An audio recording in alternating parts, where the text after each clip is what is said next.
ಎಂತಹ ದುರ್ವಾರ್ತೆ ಅಂತ ಕೇಳಿದೆ ನಾನು. ನನಗಾಗಿ ಕೇಳಲಿಕ್ಕೆ ಹೋದಂತಹ ಧೂಮ್ರಾಕ್ಷನನ್ನ ವಧಿಸಿದಳು. ಅವನು ಅಪ್ರತಿಮ ಸಾಹಸಿಯಾಗಿದ್ದ. ಅವನನ್ನು ಕೊಂದು ಮುಗಿಸಿದಳು. ಆಮೇಲೆ ಹೋದವರು ಚಂಡಮುಂಡರು. ಅವರೇನು ಸಾಮಾನ್ಯರೇ? ಬ್ರಹ್ಮನಿಂದ ವಿಶೇಷವಾದಂತ ವರಬಲವನ್ನ ಪಡೆದವರು, ಅಜೇಯವಾದಂತ ಅಭೇದ್ಯವಾದಂತ ವರವನ್ನ ಪಡೆದವರು. ಮಾತ್ರ ಅಲ್ಲ, ಎದುರಾಳಿಯ ಎಂತವನೇ ಆಗಿರಲಿ ಅವನನ್ನ ವಧಿಸಬಲ್ಲಂತಹ ಗದಾದಂಡವನ್ನು ಹೊಂದಿದವರು. ಅಂತಹ ಚಂಡ ಮುಂಡರ ರುಂಡಗಳನ್ನು ಚೆಂಡಾಡಿದಳು ಅಂತಾದ್ರೆ ಅದನ್ನ ಕೇಳಿ ಸೈರಿಸಲಿಕ್ಕಾಗುವುದಿಲ್ಲ. ಕಾರಣ ಇದು ಕೇವಲ ಚಂಡಮುಂಡರ ಸಾವಲ್ಲ, ಸೋಲಲ್ಲ, ಬದಲಿಗೆ ಸಮಸ್ತ ಶೋಣಿತಾಪುರದ ಸೋಲು ಎಂದು ಭಾವಿಸ್ತಾ ಇದ್ದೇನೆ. ಹಾಗಾಗಿ ಈ ಗಂಡು ಮೆಟ್ಟಿನ ನೆಲವಂತಹ ಶೋಣಿತಾಪುರದ ಗಂಡು ಗಲಿಗಳ ಗಂಡನಾಗಿ ಉದ್ದಂಡ ಸಾಕ್ಷಿ ಎಂಬಂತೆ ನಾನೇ ಹೋಗ್ತೇನಂತೆ. ಯಾರಲ್ಲಿ ಸೈನ್ಯ ಸಿದ್ಧವಾಗಲಿ. ಕೂಡಿ ರಣಕ್ಕೆ ಪರಡುತ್ತಲಿರಲು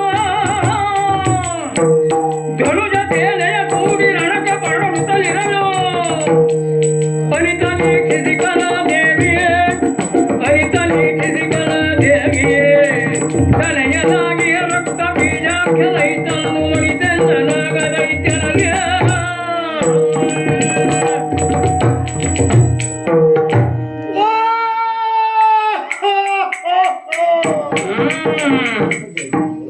ಅಬ್ಬಾ, ಆಶ್ಚರ್ಯವನ್ನ ನಾನು ಕಾಣುತ್ತಾ ಇದ್ದೆ.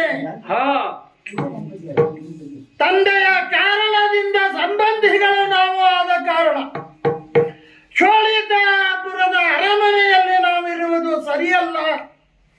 ಆದ್ದರಿಂದ ಅನತಿ ದೂರದಲ್ಲಿಯೇ ನನ್ನ ಮಂದಿರ, ರಕ್ತಬೀಜನ ವಾಸಸ್ಥಾನ. ಏನಾದರೂ ನನ್ನ ಅರಮನೆಯಿಂದ ಹೊರಗಡೆಗೆ ಬಂದರೆ ಶುಂಭನ ಅರಮನೆಯಲ್ಲಿ ಏನಾಗುತ್ತಿದೆ ಆ ವರ್ತಮಾನ ನನ್ನ ಕಿವಿಗೆ ತಲುಪುತ್ತಿದೆ. ಹಾಗಂತ 3 ಕೋಟಿ ದೈತ್ಯರ ಬಲವನ್ನ ಹೊಂದಿದ ನಾನು ಶುಂಭ ದೊರೆಯ ಏಳಿಗೆಗಾಗಿ ಸಮರ್ಪಣೆಯೇ ಆಗಿದ್ದೇವೆ. ಕೇವಲ ಅವರ ಮಾತುಗಳನ್ನ ದೂತವಾಕ್ಯ ಅಂತ ಭಾವಿಸಿ ಹೋಗಿ ಕಾರ್ಯವನ್ನ ಸಾಧಿಸಿ ಬರುವುದಲ್ಲ. ಈ ಕುಂಭಿನಿಯಲ್ಲಿ ಶುಂಭನಿಗೆ ಸರಿಯಾದವರು ಯಾರು ಇಲ್ಲ. 3 ಲೋಕಗಳಿಗೂ ಸಹ ಆಕ್ರಮಿಸಿಕೊಳ್ಳುವ ವ್ಯಕ್ತಿತ್ವ, ಮತ್ತೆ ಅದನ್ನ ಆಚರಣೆಯಲ್ಲಿಯೂ ಈ ಕಾಲಕ್ಕೆ ತಂದವನು. ಆದ್ದರಿಂದ ಅವನ ಮೂಲಕವಾಗಿ ಇಂದು ದೈತ್ಯರ ವಂಶೋದ್ಧಾರ ಆಗುತ್ತದೆ. ಹಾಗೆ ತಿಳಿದವನು ಅವನಿಗೆ ಮಂತ್ರಜ್ಞನಾಗಿ ಸಲಹೆಯನ್ನು ಕೊಡುತ್ತಾ ಅವರ ಕಾರ್ಯಕ್ಕೆ ಸಹಾಯವನ್ನು ಒದಗಿಸುತ್ತಾ ಇಷ್ಟು ಕಾಲ ಬಂದಿದ್ದೇವೆ. ನಿತ್ಯದಂತೆ ಇವತ್ತು ಹೊರಗೆ ಬಂದು ಕೇಳುತ್ತಾ ಇದ್ರೆ ಏನು ಕೋಲಾಹಲ. ಇಲ್ಲಿ ಕುಳಿತು ಯೋಚಿಸುವುದಲ್ಲ, ನೇರವಾಗಿ ಅರಮನೆಗೆ ಬರುತ್ತಿದೆ. ಹೌದು, ಮೊದಲಾಗಿ ನಿನಗೆ ವಂದಿಸಿಕೊಂಡಿದ್ದೇನೆ. ಶುಭಮಸ್ತು ಪ್ರಭುವೇ. ಎಷ್ಟೋ ಕಾಲವಾಗಿತ್ತು ನಿನ್ನ ಕಣ್ಣಾಲಿಗಳು ಕೆಂಪಾಗಿದ್ದನ್ನು ನಾನು ಕಾಣಲಿಲ್ಲ. ನಿನ್ನ ಮೈ ರೋಮಗಳು ನಿಮಿರಿ ನಿಂತಿದ್ದನ್ನು ನಾನು ಗಮನಿಸಲಿಲ್ಲ. ಮಾತ್ರವಲ್ಲ, ಇಡೀ ನಿನ್ನ ಶರೀರವೇ ಇವತ್ತು ಆವೇಶಕ್ಕೆ ಒಳಗಾಗಿ ಕರದೊಳಗೆ ಇರುವ ಕತ್ತಿಯನ್ನ ಛಳಪಿಸುತ್ತಾ ಇದ್ದೀಯ. ಶುಂಭ ದೊರೆ, ಹಾಗಿದ್ದರೆ ನನ್ನಂತವನ ಅರಿವಿಗೂ ಬಾರದೆ ಶೋಳಿತ ನಗರದಲ್ಲಿ ಏನು ಅವಘಡ ಸಂಭವಿಸಿದೆ? ಎಲ್ಲಿಯಾದರೂ ಕಣ್ತಪ್ಪಿಯ ದೇವೇಂದ್ರ ತನ್ನ ಯಕ್ಷರುಗಳನ್ನ ಕಳುಹಿಸಿ ಏನಾದರೂ ಮಾಟಮಂತ್ರ ಮಾಡಿಸಿದನೋ? ಅಲ್ಲ, ಆಕಾಶ ಮಂಡಲವೇ ಇಲ್ಲಿ ಕಳಚಿ ಕೆಳಗೆ ಬಿತ್ತ, ಇಲ್ಲ ಭೂಮಿ ಪಾತಾಳಕ್ಕೆ ಇಳಿದು ಹೋಯಿತು. ಮತ್ತೆ ನಿನಗೆ ಯಾಕೆ ಇಷ್ಟು ಸಿಟ್ಟು? ಈ ಕೋಲಾಹಲ, ರಣಭೇರಿಯ ತಾಡನ ಸೇನೆಯೆಲ್ಲ ಸಜ್ಜಾಗಿದೆಯಲ್ಲ, ಏನಾಯಿತು ಹೇಳುದು? ಉತ್ತರ ಬೇಕಾ? ಚಿತ್ತವಿಸುರತ್ತ ಬೀಜ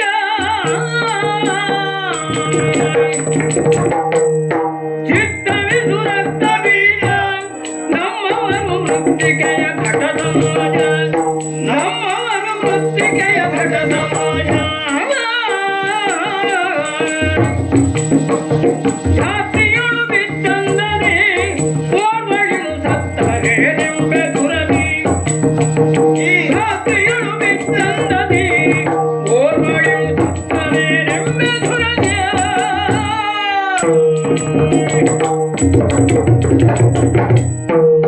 ರಕ್ತಬೀಜ ದೊರೆಯೇ, ಕದಂಬವನದಲ್ಲಿ ಸುಂದರಿಯೊಬ್ಬಳು ತೂಗುಯ್ಯಾಲ ಆಡುತ್ತಾ ಇರುವಂತ ಸಂದರ್ಭದಲ್ಲಿ ನಮ್ಮ ತಮ್ಮಂದಿರಾದಂತಹ ಚಂಡಮುಂಡರು ಹೋಗಿ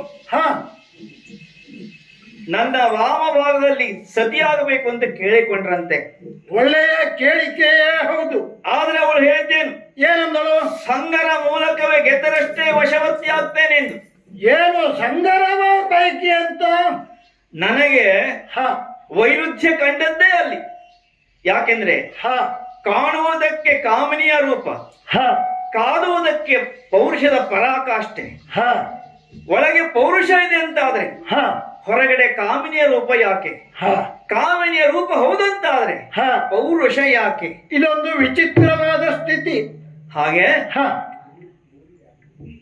ನಮ್ಮವರೆಲ್ಲ ಹೋದ, ನನಗಾಗಿ ಕೇಳಲಿಕ್ಕೆ ಹೋದರು. ಹೌದಾ? ಹೋದವರೆಲ್ಲ ಭೂಮಿಯಲ್ಲಿ ಬಿದ್ದು ಒಡೆದು ಹೋಗುವ ಮಣ್ಣಿನ ಮಡಿಕೆಯ ಹಾಗೆ ಅವಳ ಹೊಡೆತದಿಂದ ಮಣ್ಣಲ್ಲಿ ಮಣ್ಣು ಆಗಿ ಹೋದರು. ಏನು ಹೋದವರು ಅವಳ ಕಾರಣದಿಂದ ಹೊರಟೇ ಹೌದು. ರಕ್ತಬೀಜ ಹೋದವಳೆಲ್ಲ ಅವಳು ಕೊಲ್ತಾಳೆ ಅಂತಾದ್ರೆ ಅವಳು ಸಂಸಾರ ಮಾಡ್ಲಿಕ್ಕೆ ಬಂದವಳಲ್ಲ, ಬದಲಿಗೆ ನಮ್ಮ ರಕ್ಕಸ ಕುಲ ಸಂಹಾರಕ್ಕೆ ಬಂದವಳು ಎನ್ನುವುದನ್ನು ನಿಶ್ಚಯಿಸಿದ್ದೇನೆ. ಆದ್ದರಿಂದ ರಕ್ಕಸ ಕುಲ ತಿಲಕನಾಗಿ, ರಕ್ಕಸ ಕುಲ ಸಂರಕ್ಷಕನಾಗಿ ಹೌದು ಅವಳಿಗೆ ಪ್ರತ್ಯುತ್ತರ ನೀಡುವ ಸಲುವಾಗಿ ನಾನೇ ಹೊರಟಿದ್ದೇನೆ. ಬೆನ್ನಿಗೆ ಬರ್ತೀಯಾ? ತೊಡು ದೇಶ ಕೇಳಲ್ಲ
ಮನಸೀಜ ಶರಕ್ಕೆ ಸಿಲುಕುತ್ತಾನ್ ವರವನಿತೆಯ ಮಯಕಗಾಂತಿಗೆ ದೈತ್ಯನಾಥ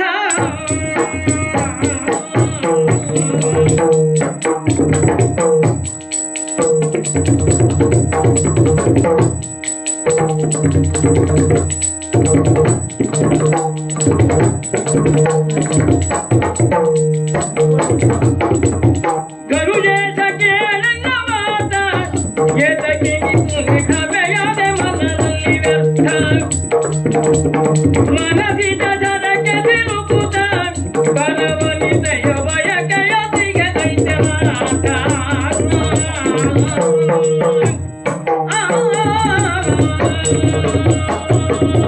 ಅಯ್ಯ ದೈತ್ಯೇಶ, ಭಕ್ತಬೀಜ, ನಿನ್ನ ಈ ಏಳಿಗೆಯ ಕುರಿತಾಗಿ ಅತ್ಯಂತ ಹೆಮ್ಮೆ ಎನ್ನುವುದು ನಮಗಿದೆ. ಹಾ ಕೇವಲ ನನಗೆ ಮಾತ್ರವಲ್ಲ, ಹಾ ಅಂದು ನಿನ್ನನ್ನ ಆಶ್ರಯಿಸಿ ಬಂದಂತಹ ನನ್ನಂತಹ ಅನೇಕ ಕೋಟಿ ದೈತ್ಯರಿಗೆ ಆ ಸಮಾಧಾನ ಇದೆ. ಹಾ ಎಲ್ಲಿಯೋ ಹರಿದು ಹಂಚಿ ಹೋಗಿ ಗುಹೆಯೋ ಶಿಲೆಯ ತಳದಲ್ಲಿಯೋ ಅಡಗಿ ತಮ್ಮತನವನ್ನ ಮರೆತು ಜೀವಿಸುವವರು ಈ ಹೊತ್ತು ನಿರ್ಭಯರಾಗಿ ಶುಂಭನ ಆಳ್ವಿಕೆಯಲ್ಲಿ ಬದುಕುತ್ತಿದ್ದಾರೆ ಎನ್ನುವಾಗ ಅವರಿಗೆ ಉಂಟಾದ ಭಯವನ್ನ ದೂರ ಮಾಡಿದವನು ನೀನು. ಮಾತ್ರವಲ್ಲ, ಮೂರು ಲೋಕಕ್ಕೂ ಔನ್ನತ್ಯವನ್ನ ಕಾಣಿಸುವ ರೀತಿಯಲ್ಲಿ ಬೆಳೆದು ನಿಂತವನು ನೀನು. 33 ಕೋಟಿ ದೇವತೆಗೆ ಅಧೀಶನಾಗಿ ಶಿವನನ್ನ ಹೇಗೆ ಕಾಣ್ತಾರೋ, ಈ ಕೋಟಿ ಕೋಟಿ ಸಂಖ್ಯೆಯ ದಾನವರಿಗೆ ಧನುಜೇಶನಾಗಿ ಆ ಶಿವನಿಗೆ ಏನೂ ಕಡಿಮೆ ಇಲ್ಲದವನು ಎಂಬುದಾಗಿ ಕಾಣಿಸಿಕೊಂಡಿದ್ದೀಯ. ಅಷ್ಟೇ ಅಲ್ಲ, ಇವತ್ತು ಅವರು ಸಮೃದ್ಧವಾದ ಸುಖಮಯವಾದ ಜೀವನವನ್ನ ಅನುಭವಿಸುತ್ತಿದ್ದಾರೆ ಅಂದ್ರೆ ಅದಕ್ಕೆ ನೀನೇ ಕಾರಣ. ದೊರೆಯೇ, ಹೀಗೆ ನಿನ್ನ ಏಳಿಗೆಯನ್ನ ಅನುಭವಿಸುತ್ತಾ ಅದಕ್ಕೆ ಉನ್ನತಿಯಾಗಲು ಸಹಕರಿಸುತ್ತಾ ಬಂದಿರುವ ನಾವು ಸಂಬಂಧದಲ್ಲಿ ಬೇರೆಯವರಲ್ಲವಲ್ಲ. ಧನುಕುಮಾರನಾಗಿ ನೀನು ಕಾಣಿಸಿಕೊಂಡದ್ದು, ಕ್ರೋಧಾದೇವಿಯ ಮಕ್ಕಳಾಗಿ ಚಂಡಮುಂಡರು ಸೇರಿದ್ದು, ಕಲಾದೇವಿಯ ಮಗನಾಗಿ ಈ ರಕ್ತಬೀಜ ಸೇರಿದ್ದು, ಇದೆಲ್ಲ ನಿನ್ನ ಈ ವಿಶಾಲವಾದ ಹೃದಯವನ್ನು ಕಾಣಿಸುತ್ತಿದೆ. ದೊರೆಯೇ, ಅಂತಹ ನೀನು ಕೋಲಾಹಲ ಹೆಣ್ಣಿನ ಜೊತೆ ಯುದ್ಧ ವರ್ತಮಾನವನ್ನ ಕೇಳಿ ಇಷ್ಟು ಕೋಪಾವಿಷ್ಟನಾದೆ ಅಂತಂದರೆ ಆಲೋಚನೆಯನ್ನು ಮಾಡುವಲ್ಲಿ ಕಡಿಮೆ ಆಯಿತು ಅಂತ ನನಗೆ ಅನ್ನಿಸ್ತಾ ಇದೆ. ಕಾರಣ ಹೆಣ್ಣು ಮತ್ತು ಯುದ್ಧ, ಅದು ಎರಡು ವಿರೋಧಾಭಾಸವುಳ್ಳಂತಹದ್ದಲ್ಲವ. ಯಾವಾಗಲೋ ಒಂದು ಕಾಲದಲ್ಲಿ ನಡೆದಿತ್ತಂತೆ.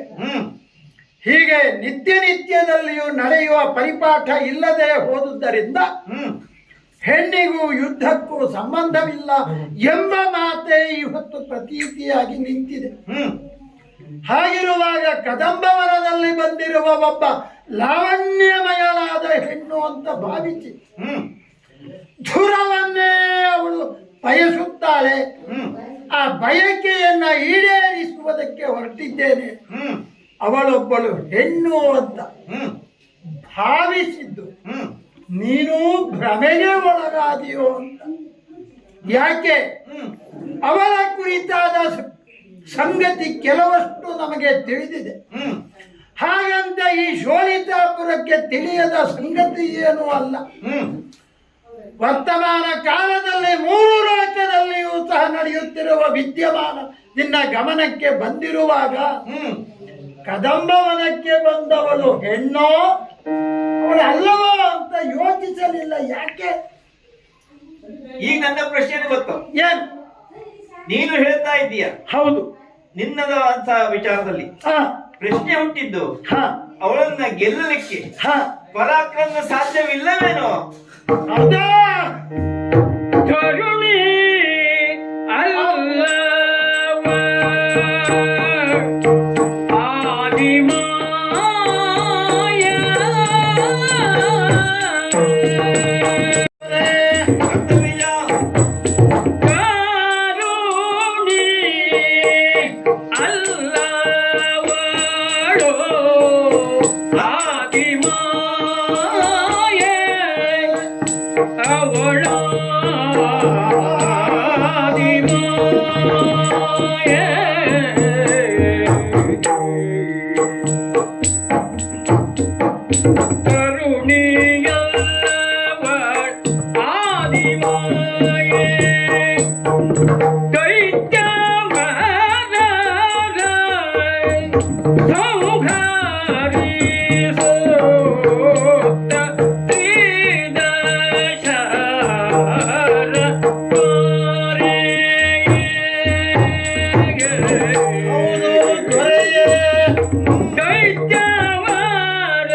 ಹೌದು ದೊರೆಯೇ.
ದೊರೆಯೇ, ರಕ್ತಬೀಜ ಆಲೋಚನೆ ಮಾಡುವಲ್ಲಿ ಸ್ವಲ್ಪ ಹಿಂದೆ ಆಯಿತೇನೋ ಅಂತ ನನಗೆ ಅನ್ನಿಸುವುದಕ್ಕೆ ಕಾರಣ ಉಂಟು.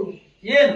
ಯಾಕೆ ಹೀಗಾಯಿತು ಎನ್ನುವ ತರ್ಕವನ್ನು ನಾನು ನನ್ನಲ್ಲಿಯೇ ಮಾಡಿಕೊಳ್ಳುತ್ತಾ ಇದ್ದೇನೆ.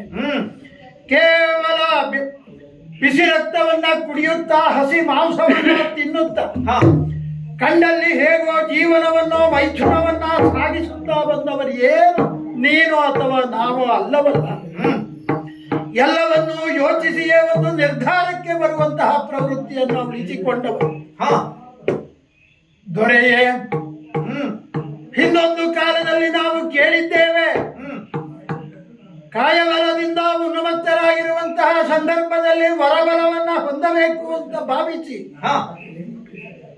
ಅದನ್ನ ಪಡೆದು ಆ ಮೂಲಕವಾಗಿ ದೈತ್ಯ ವಂಶದ ಔನ್ನತ್ಯಕ್ಕೆ ಕಾರಣವಾಗುವ ಸಂದರ್ಭದಲ್ಲಿ ಈ ಅಯೋನಿಜತ್ವದಿಂದ ಮರಣ ಬೇಡ ಅಂತಂದರೆ ಮತ್ತೊಂದು ಹುಟ್ಟುತ್ತದೆ ಎನ್ನುವುದಕ್ಕೆ ಅಂದು ಮಧುಕೈಟವರೋ ಮಹಿಷಾಸುರನೋ ನಮಗೆ ಒಂದು ಆದರ್ಶಕ್ಕೆ ಕಾಣುತ್ತಾ ಇದ್ದಾರೆ.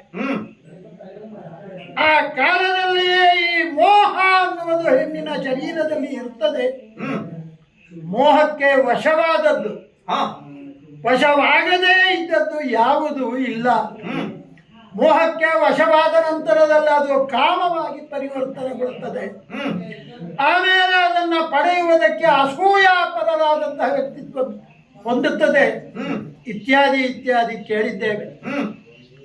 ಪ್ರಭು, ಬ್ರಹ್ಮದೇವನಿಂದ ವರಗಳನ್ನ ಪಡೆದಾದ ನಂತರದಲ್ಲಿ ಅವನೇ ಸೂಚಿಸಿದ್ದ,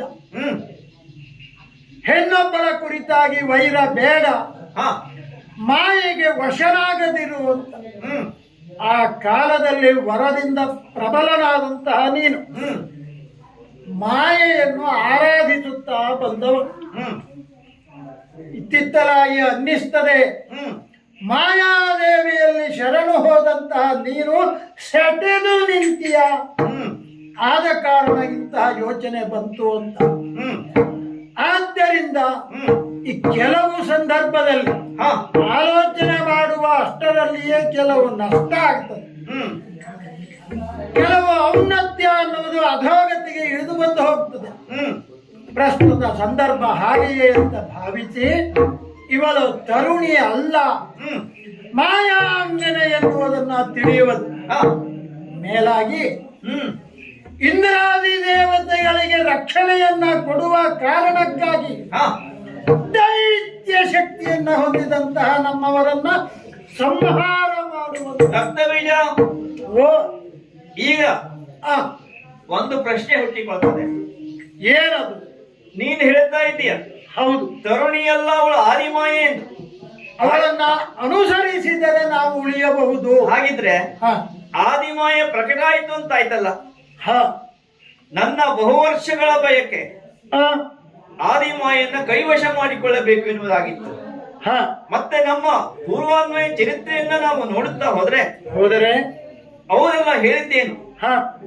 ತ್ರಿದೇಶರು ಅಜೇಯರಾದದ್ದು ಆದಿಮಾಯವರ ಕೈವಶ ಆದದ್ರಿಂದ. ಹೌದು, ಹಾಗಾಗಿ ನಾವು ಅದನ್ನು ವಶಪಡಿಸಿಕೊಳ್ಳಬೇಕು ಎಂದು. ಸರಿ, ಈಗ ನಮ್ಮ ಕೆಲಸ ಸುಲಭವಾಯಿತು ಅಂತ ತಿಳ್ಕೊಳ್ತಾ ಇದ್ದೇನೆ.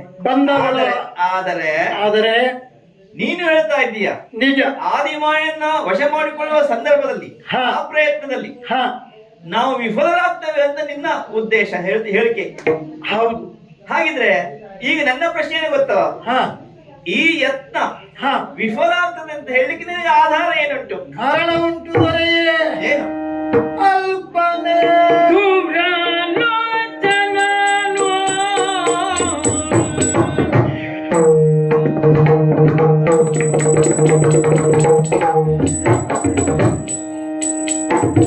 ಅಲ್ಪನೆ ಧೂಮ್ರಲೋಚನನು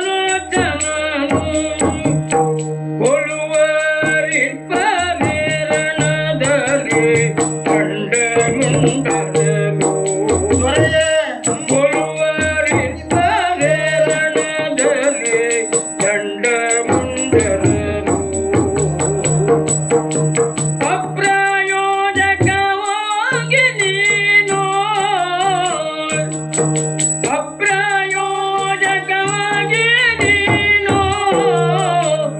ಯಾವಕ್ಕೊಪ್ಪಿಸ ಏತಕ್ಕೆ ದೈತ್ಯಮಯವನು.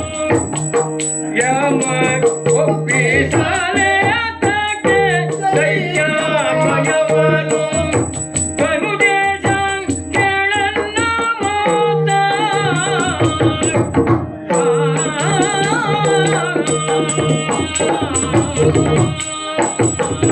ಅಯ್ಯ ಧನುಕುಮಾರ, ರಕ್ತಬೀಜ. ಆಧಾರಗಳು ಅನೇಕ ಉಂಟು. ಆ ಸ್ವಲ್ಪ ಯೋಚನೆಯನ್ನ ಮಾಡೋಣ. ಹ್ಮ್ ಆವೇಶವನ್ನ ಕಡಿಮೆಯಾಗಿ ತಾಳ್ಮೆಯಿಂದ ನೀನು ಸ್ವಲ್ಪ ಕೇಳಬೇಕು. ಆದಿ. ಯಾಕೆ? ಹ್ಮ್ ಆವೇಶವೋ ಆಗ್ರಹವೋ ಕಾರ್ಯ ಸಾಧನೆಗೆ ಮಾರ್ಗವೇ ಅಲ್ಲ. ಹ್ಮ್ ಏಕೋ ಭಾವ ಮತ್ತು ನಿಷ್ಠೆ ಅನ್ನುವುದು ಸಾಧನೆಗೆ ಯುಕ್ತ ಸಾಧನಾ ಮಾರ್ಗ ಅಂತ ನೀನೇ ಕಾಣಿಸಿಕೊಟ್ಟಿದೀಯ. ಹ್ಮ್ ಎಷ್ಟು ಸಾವಿರ ವರ್ಷ ತಪಸ್ಸು ಮಾಡಲಿಲ್ಲ ಹೇಳು. 10,000 ವರ್ಷ. ಹಾಗೆಯೇ ನನಗಿಂತ ಹಿಂದಿನವರನ್ನ ಯೋಚಿಸಿದರೆ 50, 100, 1000 ವರ್ಷ ತಪಸ್ಸನ್ನ ಮಾಡಿ ಸಾಧನೆಯನ್ನ ಮಾಡಿದ್ದಾರೆ. ಹ್ಮ್ ಇಲ್ಲಿ ಹಾ ಆಗ್ರಹವನ್ನ ಮಾಡುವ ಮೂಲಕವಾಗಿ ಆವೇಶದಿಂದಲೇ ಕಾರ್ಯವನ್ನ ಸಾಧಿಸಬೇಕು ಅಂತ ಹೊರಟರೆ ಹ್ಮ್ ಅದು ನಷ್ಟವೇ ಆಗುತ್ತದೆ ಎನ್ನುವುದಕ್ಕೆ ನಾವು ಪಟ್ಟ ಅನುಭವವೇ ಸಾಕು. ಹ್ಮ್ ಈಗ ಹಾ ಚಂಡಮುಂಡರು ಅಳಿದಿದ್ದಾರೆ. ಹ್ಮ್ ಯಾರವರು ಹೇಳು? ಅಥವಾ ಅವರ ಸಾಮರ್ಥ್ಯ ಏನು ಕಡಿಮೆ ಇತ್ತ? ಹ್ಮ್ ಅಲ್ಲವಲ್ಲ. ಹಾ ಆಮೇಲೆ ಹೋದಂತಹ ಧೂಮ್ರಾಕ್ಷ, ಹ್ಮ್ ಹೌದಾ? ಹ್ಮ್ ಅಲ್ಲಿ ಅವರ ಜೊತೆಯಲ್ಲಿ ಹೋದಂತಹ ಕೋಟಿ ಸಂಖ್ಯೆಯ ದೈತ್ಯ ಬಲ, ಹಾ ಮೇಲಾಗಿ ನಮ್ಮ ಶೋಣಿತ ನಗರದ ರಾಕ್ಷಸ ಸೇನೆ, ಹ್ಮ್ ಇದೆಲ್ಲವೂ ನಾಶವಾಗಿದೆ ಅಂತಂದರೆ ಹ್ಮ್ ಆಲೋಚನೆಯನ್ನ ಯಾಕೆ ಮಾಡಬಾರದು? ಅದಕ್ಕೆ ನನ್ನ ವಿಚಾರ ಇಷ್ಟೇ. ಅಲ್ಪನೇ ಧೂಮ್ರಾಕ್ಷ, ಅಸಮರ್ಥರೇ ಚಂಡಮುಂಡರು. ಹ್ಮ್ ಹೀಗಿರುವಾಗ ಅಂಥವರೇ ಅಲ್ಲಿ ನಿರ್ನಾಮ ಆಗಿದ್ದಾರೆ ಅಂತಾದ್ರೆ ಕೇವಲ ಇವಳೊಬ್ಬಳು ಹೆಣ್ಣು ಏನು ಮಾಡಿಯಾಳು ಎಂಬ ತಾತ್ಸಾರಕ್ಕೆ ನೀನು ಒಳಗಾದರೆ ಅನರ್ಥವನ್ನ ನಾವು ಅನುಭವಿಸಬೇಕಾಗ್ತದೆ. ಅದಕ್ಕೆ ನನಗನ್ನಿಸ್ತದೆ ಅವಳನ್ನ ಮಾಯಾ ದೇವಿ ಅಂತ ಭಾವಿಸಿ ಕೆಲವು ಕಾಲದ ಹಿಂದೆ ನೀನು ಅರ್ಚಿಸಿದ್ದೀಯಲ್ಲ, ಆ ರೀತಿ ಅವಳ ಅರ್ಚನೆಯನ್ನ ಮಾಡಿ ಅನುಗ್ರಹಕ್ಕೆ ಪಾತ್ರವಾಗಿ ಈವರೆಗೆ ದೇವತಾ ವಸ್ತುವಿನಿಂದ ಸುಖವನ್ನ ಸಂಪಾದಿಸಿದ್ದೇವೆ, ಅನುಭವಿಸಿದ್ದೇವೆ. ಪುನಃ ಅವರಿಗಾಗಿ ಕೊಟ್ಟು ರಕ್ತಬೀಜ ಬದುಕುಳಿಯುವ ಯೋಚನೆ ಯಾಕೆ ಮಾಡಬಾರದು? ಇಲ್ಲೊಂದು ಪ್ರಶ್ನೆ ಹುಟ್ಟಿಕೊಳ್ಳುತ್ತದೆ. ಏನದು? ಯಾವುದೇ ಒಂದು ವಾದವನ್ನ ಮಂಡಿಸುತ್ತಿರುವಾಗ ಹ ಅದು ಸಂಯೋಜಿತ ಅಂತ ಆದ್ರೆ ಅದನ್ನು ಅಂಗೀಕರಿಸಬಹುದು. ಆದರೆ ಅದು ಯಾವ ಮುಖದಿಂದ ತೆರೆದುಕೊಳ್ಳುತ್ತದೆ ಎನ್ನುವುದು ಆತ್ಯಂತಿಕವಾಗಿ ಗೊತ್ತಾಗಬೇಕು. ಈಗ ನಿನ್ನ ನಿಲುವನ್ನು ನಾನು ಒಪ್ಪಿದೆ ಅಂತ ಆದರೆ ನಾವೀಗಾಗಲೇ ಎಷ್ಟು ದೂರ ಬಂದಾಗಿದೆ. ಹೌದು, ದಾರಿ ಹಿಂದಕ್ಕೆ ಹೋಗುವ ಹಾಗಿಲ್ಲ. ಹಾಗಿದ್ರೆ ಮುಂದಿನ ಮಾರ್ಗ ಏನು ಅದನ್ನಾದ್ರೂ ತಿಳಿಸಿ. ಅದಕ್ಕೆ ಹೇಳ್ತಾ ಇದ್ದೇನೆ, ಬಿಡುವನದ ಮೂರ್ಖತೆಯ ತ್ರೈಜಗದೊಡತಿ ಚರಣಕ್ಕೆ ಭಕ್ತಿಯಿಂದಲೇ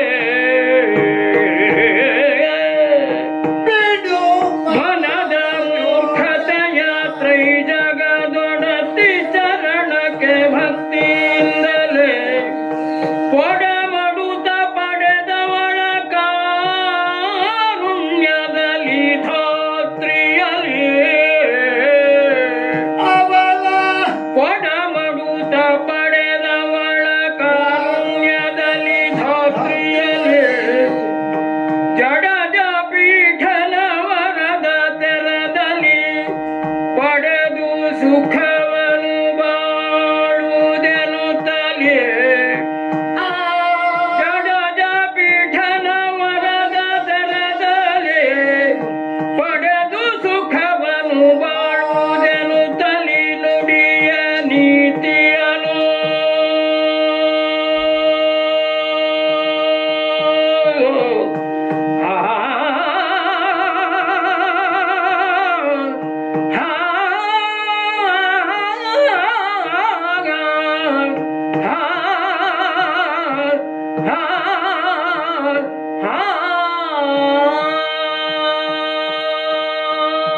ಓ ಶುಭದುರೆಯೇ, ರಕ್ತಬೀಜ ಇಲ್ಲಿಯವರೆಗೆ ಅನೇಕ ಸಂದರ್ಭದಲ್ಲಿ ನನ್ನ ಮಂತ್ರಾಲೋಚನೆಯಲ್ಲಿ ಪಾಲ್ಗೊಂಡು ಒಳ್ಳೆಯ ಸಲಹೆಯನ್ನು ಕೊಟ್ಟವನು.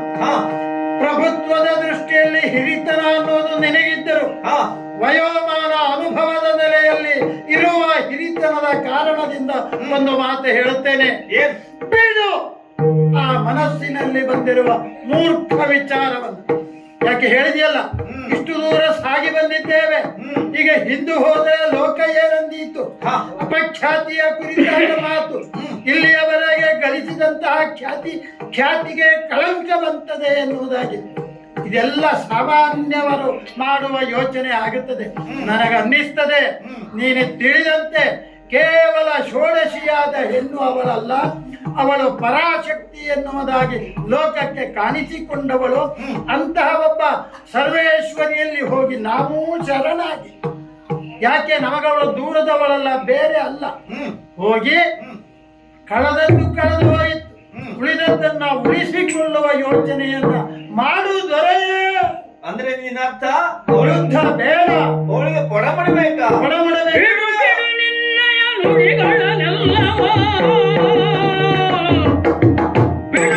ನಿನ್ನಯ ನುಡಿಗಳನ್ನೆಲ್ಲವ ನಡೆಯಿದ ನನ್ನೊಡನೆ, ನೀ ನುಡಿಯದಿರನ್ನೊಡನೆ ನಡುಗಿಸಿ ನಿಜಗಳ ಬರುಗಲಿ ತನದಲ್ಲಿ ಕೊಡವನು ಒಣಗೀಗ.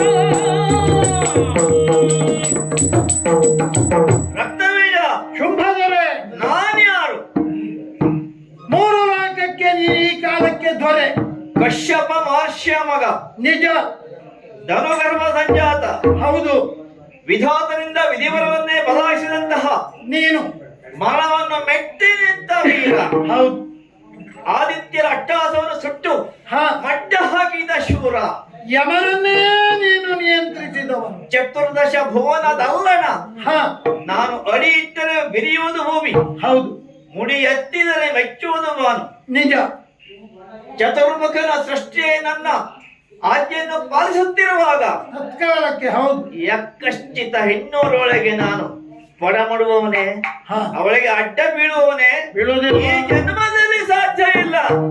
ರಕ್ತಬೀಜ, ದೇವತೆಗಳನ್ನ ಬೊಗ್ಗು ಬಡಿದೆಂದು ನನ್ನ ವರದಿಂದ ನನ್ನ ಬರದಿಂದ ಅಂತಾದ್ರೆ ನಿನ್ನ ಮಾತಿನ ಧ್ವನಿ ಬೇರೆ, ಹೌದು. ಪುಣ್ಯದಿಂದ ಎನ್ನುವಂತ ಧ್ವನಿ ಉಂಟು, ಹೌದು. ಅಂದ್ರೆ ಪುಣ್ಯಕ್ಷಯ ಆದರೆ ನಮ್ಮ ಪ್ರಯತ್ನ ವಿಫಲ ಆಗ್ತದೆ ಅಂತ ಆಗ್ತದಲ್ಲ, ಅಂದ್ರೆ ಏನು ಮಾಡಿ ಏನೂ ಪ್ರಯೋಜನ ಇಲ್ಲ ಎಂದು ಆಗ್ತದೆ. ಅದಕ್ಕೆ ಯುದ್ಧ ಬೇಡ. ಅಷ್ಟಲ್ಲದೆ ಶುಂಭನೊಬ್ಬ ಹುಂಬ ಅಂತ ಆಗ್ತದೆ. ಹೌದು, ಅದಾಗಬಾರದು. ಬಿಡು. ಅದಲ್ಲ, ಮತ್ತೆ ಧೂಮ್ರಲೋಚನನು ಚಂಡಮುಂಡರು ಕೊಲ್ಲಲ್ಪಟ್ಟಿರುವಂತ ಆದ್ಮೇಲೆ ನಾವು ನಡೆದು ಬಂದ ದಾರಿಯ ತಪ್ಪೆನ್ನುವ ನಿರ್ಧಾರಕ್ಕೆ ನೀನು ಬರ್ತಾ ಇದ್ದೀಯ. ಹೌದು. ಆದರೆ ನನ್ನದೇ ಅಂತ ವಿಶಿಷ್ಟವಾದ ವಿಶೇಷವಾದ ಪ್ರಯತ್ನದಿಂದ ಸಾಧನೆಯಿಂದ ನಾನು ಏನೆಲ್ಲ ಮಾಡಿದ್ದೇನೆ ಅನ್ನೋದು ನಿನಗೂ ಗೊತ್ತಿದೆ. ಹಾಗಿದ್ರೆ ನಾವು ನಡೆದ ಬಂದ ದಾರಿ ನಮ್ಮವರಿಗೆಲ್ಲ ಒಂದು ಮಾದರಿಯಾಗಬೇಕು, ಆದರ್ಶ ಆಗಬೇಕು. ಒಂದೋ ಹೀಗೆ ನಡೆಯಬೇಕು ಅಂತ ಆಗ್ಬೇಕು, ಇಲ್ಲ ಹೀಗೆ ನಡೆಯಲೇಬಾರದು ಆಗ್ಬೇಕು. ಎರಡರಲ್ಲಿ ಒಂದು. ಸರಿ, ಅದಕ್ಕಾಗಿ ನನ್ನ ಸ್ಪಷ್ಟ ನಿರ್ಣಯವನ್ನ ಕೇಳು. ಆಕಾಶವೇ ಬೀಳಲಿ, ಭೂಮಿಯೇ ಬಾಯ್ದೆರೆಯಲಿ, ಸಪ್ತ ಶರದಿಗಳೇ ಬತ್ತಲಿ, ಏನೇ ಆಗಲಿ ಉತ್ಪಾದನೆ ಸಂಭವಿಸಲಿ, ಇಟ್ಟ ಹೆಜ್ಜೆಯನ್ನ ಹಿಂದೆ ಇಡುವವನಲ್ಲ. ಇದು ಒಂದು ಅವಳನ್ನ ಗೆದ್ದು ಬರ್ತೇವಳು, ರಾಣಿನಾಗಿ ಮಾಡಿ ಬರ್ತೇನೆ. ಇಲ್ಲ, ನನ್ನವರೆಲ್ಲ ಹೋದ ಜಾಗಕ್ಕೆ ನಾನು ಹೋಗ್ತೇನೆ. ನಿನ್ನ ಅಕಾಲಿಕವಾದಂತಹ ಈ ಉಪದೇಶ ಅಗತ್ಯವಿಲ್ಲ. ತೊಲಗಾಚೆ. ಇನ್ನಿತ್ತಿರ ನಿಶ್ಚಯ ನಿನ್ನಯ ಇನ್ನಿತ್ತಿರ ನಿಶ್ಚಯ ನಿನ್ನಯ ಮನದಲ್ಲಿ ಅನುಮಾನವದೇಕೆ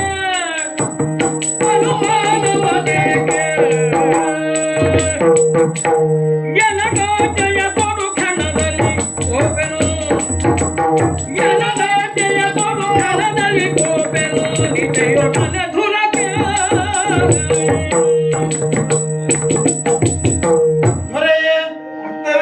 ಏನು ನನ್ನ ಅಂತರಂಗಕ್ಕೆ ಅನಿಸಿದ ಭಾವವನ್ನ ನಿನ್ನ ಮುಂದೆ ತೆರೆದಿಟ್ಟೆ. ಇಷ್ಟನ್ನ ಕೇಳಿದ ಮೇಲೆ ನಾನು ಬೇಕಾದರೂ ಅವಳಲ್ಲಿ ಶರಣಾಗಲಿ, ಅಲ್ಲ ಈ ಶೋಣಿತವನ್ನ ಬಿಟ್ಟು ಬೇಕಾದರೂ ನಿನ್ನ ನಿರ್ಧಾರವೇ ಇದು ಅಂತ ನೀನು ಪ್ರಕಟಪಡಿಸಿದೆಯಲ್ಲ. ಇನ್ನಿತ್ತು ನಿರ್ಧಾರ ನಿರ್ಣಯ ನಿನ್ನದ್ದಾದರೆ ದೊರೆ, ಹೇಗೆಯೋ ನಾನು ಪಲಾಯನವಾದದಿಂದ ಬದುಕಬೇಕು ಎಂಬ ಕಾರಣದಿಂದ ನಿನ್ನನ್ನ ಆಶ್ರಯಿಸಿದ್ದು ಅಲ್ಲ. ಮತ್ತೆ ಈ ರಕ್ತ ಬೀಜನ ತೋಳಿನಲ್ಲಿ ಇರುವಂತಹ ಫಲ ಹಾ ಅದು ಶುಂಭನಿಗಾಗಿಯೇ ವಿನಿಯೋಗ ಆಗಬೇಕು. ಹ್ಮ್ ಅವಳೊಬ್ಬಳು ಹೆಣ್ಣು ಎನ್ನುವ ಕಾರಣಕ್ಕಾಗಿ ಏನೋ ಯುದ್ಧ ಬೇಡ, ಹ್ಮ್ ಯುದ್ಧವನ್ನ ತಪ್ಪಿಸಿ ಬದುಕುವ ಮಾರ್ಗವನ್ನ ಸೂಚಿಸಿದ್ದೆ. ಹಾ ಒಪ್ಪುವುದಿಲ್ಲ ಅಂತಂದ್ರೆ ನೀರಲ್ಲ, ಇದೋ ನಿನ್ನ ತೋರ್ಬೆರಳ ನಿರ್ದೇಶನ ನಾನು ಸಾರಿದ್ದೇನೆ. ಕೊಡು ಅಪ್ಪಣೆ. ರಕ್ತಬೀಜ ಓ ಇದು ಗಂಡು ತರದ ಮಾತು. ಹ ಈಗ ನಿನ್ನ ನನ್ನನ್ನು ಅಳಿಯ ಅಂತ ಒಪ್ಪಿಕೊಳ್ತೇನೆ. ಸರಿ. ರಕ್ತಬೀಜ ಓ ನಿನ್ನ ರಕ್ತ ಪ್ರವಾಹದಲ್ಲಿ ಹೌದು. ಪ್ರವಹಿಸುತ್ತಿರುವುದು ಹ ಬೀಜ ಸ್ವರೂಪವಾಗಿರುವುದು ಹೌದು. ದೈತ್ಯ ಪ್ರತಿಭೆ. ಮೇಲಾಗಿ ನನಗಿರುವ ವರಬಲವು ಅಂತಹದ್ದೇ ನಿನಗೆ ನೆನಪಿದೆಯಲ್ಲವೇ? ಇದು ಹ ಈ ಸೋದರ ಮಾವನ ಒಂದಾದರೂ ಗುಣ ಅಳಿನಲ್ಲಿ ಬರದೇ ಇರ್ತದ ಹೇಳು. ಬರಲೇಬೇಕು, ರಕ್ತಗತ ಅದು. ಅಳಿಯ ಹ ನಿನ್ನ ಎದುರು ಇನ್ನು ಯಾವ ವೈರಿಯೂ ಉಳಿಯ. ಹೌದು. ಇದು ಸಂತೋಷದಿಂದ ಹ ಆತ್ಮವಿಶ್ವಾಸದಿಂದ ಹಾ. ನಿನಗೆ ದೊರವೆಳೆಯನ್ನ ಇದು ತಲವಾಗಿ ಸ್ವೀಕರಿಸಿದ್ದೆ